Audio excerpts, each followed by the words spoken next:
What's up, guys? So today I'm gonna be doing a steering wheel upgrade for my 2007 E92, and I got the basic sport airbag and steering wheel, no paddle shifters, because it isn't automatic, but no paddle shifter. I'm not sure why, because I do have the sport package with the sport wheels, and I forgot what the other perks are. I think suspension, but no paddle shifters, which I don't really mind, because if I had a 35i and I did happen to have an automatic, I probably would want them. But with this, you know, it's fine. Just put it in drive and that's it. But I recently did get the airbag recall done, so this is a brand spanking new airbag from BMW, which is sweet because paid nothing and they got it done within a day. It does have these weird little creases, which I think almost all of them do, but it's for the most part literally brand new, and it is right here, and it's the M3 steering wheel with the tricolor stitching. I don't know if you can see it right there, but it is the 3-color stitching, and has a little M badge in the center. I did just wrap this. Might not be able to tell. It has a little crease there, but I'm gonna stick a little credit card, stick that in there, and I just wrapped it. I cleaned the steering wheel up. It is in really good condition still, and I think it looks really good, and I'm excited to put it in. But you know, I think it's gonna go really well with the brand new airbag, clean steering wheel, and I can get rid of this, you know, all mangled and beat up steering wheel. It is leather though. That's the only difference. This has a leather, and it's pretty darn smooth. You know, kind of worn, but it feels different than this material. It's like almost like a pleather, you know, but plastic leather. But for the most part, I think it looks decent. Well, no, I think it looks a lot better than what I have. So I'm gonna go ahead and start the process, show you guys how to do it, and we'll see how it goes. Alright, so most of you probably already know, first thing we're gonna do is disconnect the negative battery terminal. That's so we don't end up having the airbag either go off on us because we're messing with the wiring, or so that when we go ahead and put the airbag back, we're not going to get the airbag light on the dash. So this is basically the only way to prevent it. Other than, you could do it probably with the battery and still have it not blow on you, but you will get the code, and you can probably decode it, but I don't have one of those, so I'm just going to play it safe and disconnect the battery. Alright, now that we have the battery disconnected, we're going to go ahead and stick a screwdriver inside of these two holes. And they have these little, what look kind of like, what's it called?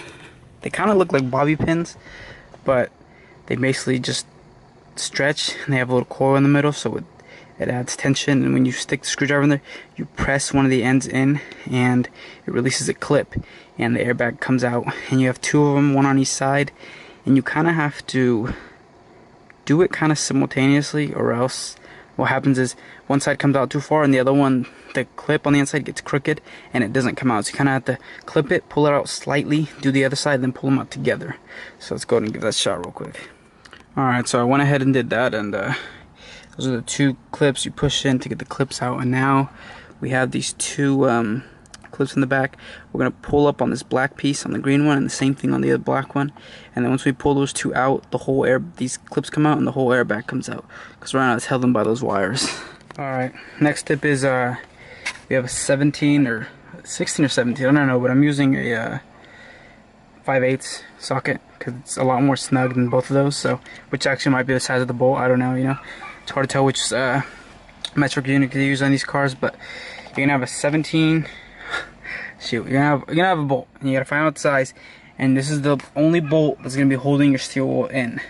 And then I'm gonna hold and pull it out and show you what that looks like once it's out. Alright, so once you have that bolt out, you're gonna notice that let me put some light to it. There's a notch right there in the center of the camera. Oh, come on, light.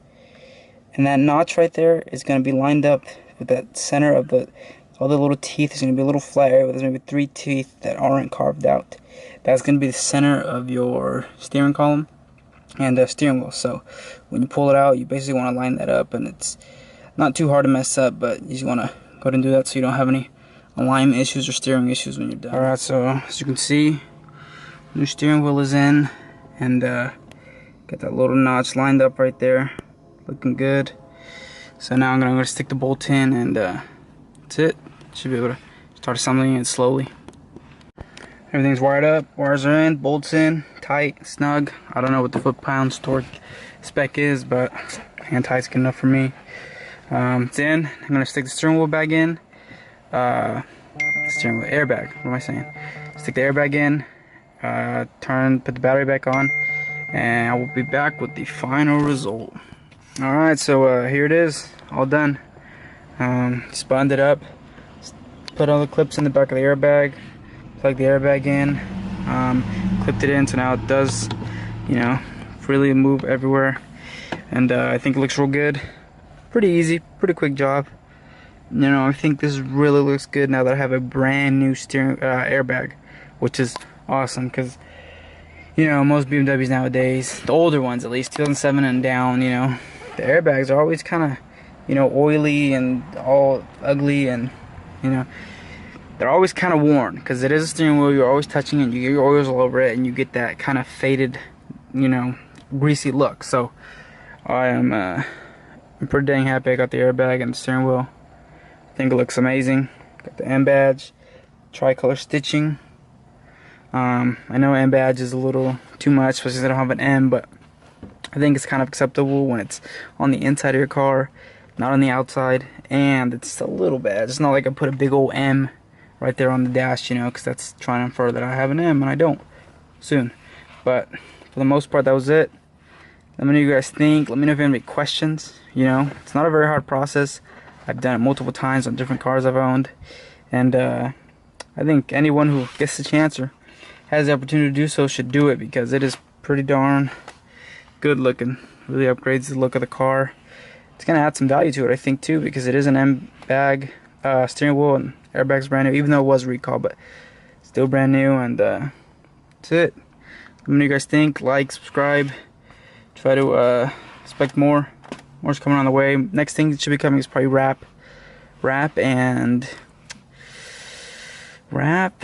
I think that's it for now, for the most part. You know, so I buy some more parts, because I currently don't have much to. I have a lot to do, but not a lot of parts bought, and I'm busy with work and stuff. But I think it's coming along. I will be releasing a video of how to carbon fiber wrap your shift knob if you do have an automatic.